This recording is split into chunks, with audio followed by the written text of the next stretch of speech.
ಇನ್ನು ದರ್ಶನ್ಗೆ ಮತ್ತೆ ಸಂಕಷ್ಟ ಅಂತ ಹೇಳ್ತಾ ಇದ್ದಾರೆ. ಕಾರಣ ಈಗ ಅವರು ಮೆಡಿಕಲ್ ಬೇಲ್ ಮೇಲೆ ಆಚೆ ಬಂದಿದ್ದಾರೆ, BGS ಆಸ್ಪತ್ರೆಯಲ್ಲಿ ಇದ್ದಾರೆ.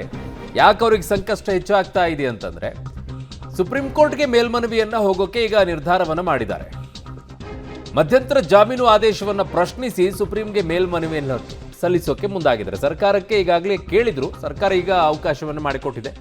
ಗೃಹ ಇಲಾಖೆ ಗ್ರೀನ್ ಸಿಗ್ನಲ್ ಅನ್ನು ಕೊಟ್ಟಿದೆ. BGS ಆಸ್ಪತ್ರೆಯಲ್ಲಿರುವಂಥ ದರ್ಶನ್ಗೆ ಸಂಕಷ್ಟ ಹೆಚ್ಚಾಗಿದೆ. ಕಾರಣ ಇಷ್ಟೇ, ಮೆಡಿಕಲ್ ಬೇಲ್ ಮೇಲೆ ಬಂದಿರುವಂಥ ದರ್ಶನ್ ಅವರು ಬೇಲ್ ಪಡ್ಕೊಳ್ಳುವಂಥ ಸಂದರ್ಭದಲ್ಲಿ ಹೇಳಿದ್ದು ಇಮ್ಮಿಡಿಯೇಟ್ ಆಗಿ ಸರ್ಜರಿ ಮಾಡಿಸ್ಕೊಳ್ಬೇಕಾಗಿದೆ, ಇಲ್ಲಾಂದರೆ ಸ್ಟ್ರೋಕ್ ಆಗಿಬಿಡುತ್ತೆ, ಪಾರ್ಶ್ವವಾಯು ಆಗಿಬಿಡುತ್ತೆ ಅಂತ ಹೇಳಿ, ಪ್ಯಾರಾಲಿಸಿಸ್ ಆಗಿಬಿಡುತ್ತೆ ಲೆಫ್ಟ್ ಲೆಗ್ಗು, ಹಾಗಾಗಿ ಮಾಡಿಸ್ಕೊಳ್ಳೇಬೇಕು ಅಂತ ಹೇಳಿದರು. ಬಟ್ ಆಸ್ಪತ್ರೆಗೆ ದಾಖಲಾಗಿ 14 ದಿನ ಆಯಿತು, ಇನ್ನೂ ಸರ್ಜರಿ ಮಾಡಿಸ್ಕೊಂಡಿಲ್ವಲ್ಲ ಅಂತ ಪೊಲೀಸರು ಕೇಳ್ತಾ ಇದ್ದಾರೆ. ಆ ನಿಟ್ಟಲ್ಲಿ ಸುಪ್ರೀಂ ಕೋರ್ಟಿಗೆ ಹೋಗಿ ಬೇಲನ್ನು ರದ್ದು ಮಾಡೋಕ್ಕೆ ಮುಂದಾಗ್ತಾ ಇದ್ದಾರೆ. ಕೆಂಗೇರಿ BGS ಆಸ್ಪತ್ರೆಯಲ್ಲಿ ದರ್ಶನ್ ಅವರಿಗೆ ಚಿಕಿತ್ಸೆಯನ್ನು ನೀಡಲಾಗ್ತಾ ಇದೆ. ಹೆಲ್ತ್ ಅಪ್ಡೇಟ್ ಬಗ್ಗೆ ಈಗ ಎಕ್ಸ್ಕ್ಲೂಸಿವ್ ಆಗಿರುವಂಥ ರಿಪೋರ್ಟನ್ನು ನಿಮ್ಮ ಪಬ್ಲಿಕ್ ಟಿವಿ ನಿಮ್ಮ ಮುಂದೆ ಇಡ್ತಾ ಇದ್ದೀವಿ. ದರ್ಶನ್ ಅವರಿಗೆ ಸದ್ಯಕ್ಕೆ MRI ಕೂಡ ಮಾಡಿಲ್ಲ, ಎಕ್ಸ್ರೇ ಕೂಡ ಮಾಡಿಲ್ಲ.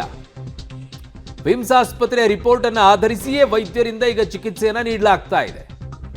ಸಾಮಾನ್ಯವಾಗಿ ಒಂದು ಆಸ್ಪತ್ರೆಯಿಂದ ಇನ್ನೊಂದು ಆಸ್ಪತ್ರೆಗೆ ಹೋದಾಗ ಅಲ್ಲಿ ಏನೇ ರಿಪೋರ್ಟ್ ಅನ್ನ ಚೆಕ್ ಮಾಡಿದ್ರು ಕೂಡ, ಅದನ್ನು ಸ್ಕ್ಯಾನ್ ಮಾಡಿಸಿದ್ರು ಕೂಡ ಇಲ್ಲಿ ಇನ್ನೊಂದ್ಸಲ ಮಾಡಿಸ್ಬೇಕು ನಾವು ಅಂತ ಹೇಳಿ ಮಾಡಿಸ್ಕೊಳ್ತಾರೆ. MRI ಆಗಿರ್ಬೋದು, ಎಕ್ಸ್ರೇ ಆಗಿರ್ಬೋದು. 15 ದಿನ ಆಯಿತು, ಏನಿದೆ ಅಪ್ಡೇಟ್ ಅಂತ ಇಲ್ಲ. ಈಗ MRIನೂ ಮಾಡಿಸಿಲ್ವಂತೆ, ಎಕ್ಸ್ರೇನೂ ಮಾಡಿಸಿಲ್ವಂತೆ. ಫಿಸಿಯೋಥೆರಪಿ ತೆಗೆದುಕೊಳ್ಳೋದಾಗಿದ್ದರೆ ಜೈಲಿನಲ್ಲಿ ತೆಗೆದುಕೊಳ್ಳೋಕೆ ಅವಕಾಶವನ್ನು ಮಾಡಿಕೊಟ್ಟಿದ್ರು, ಅಲ್ಲೇ ಪಡ್ಕೊಳ್ಬೋದಾಗಿತ್ತಲ್ಲ ಅಂತ ಹೇಳಿ.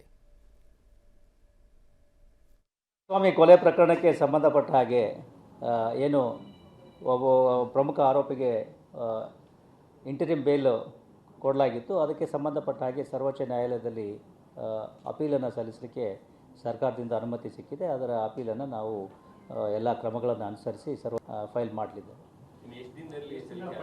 ಅದು ಹೇಳಲಿಕ್ಕಾಗಲ್ಲ, ಬಿಕಾಸ್ ಪ್ರೊಸೀಜರ್ ಫಾಲೋ ಮಾಡಬೇಕು, ಅದು ಇಲ್ಲದೇ ಯಾಕೆ.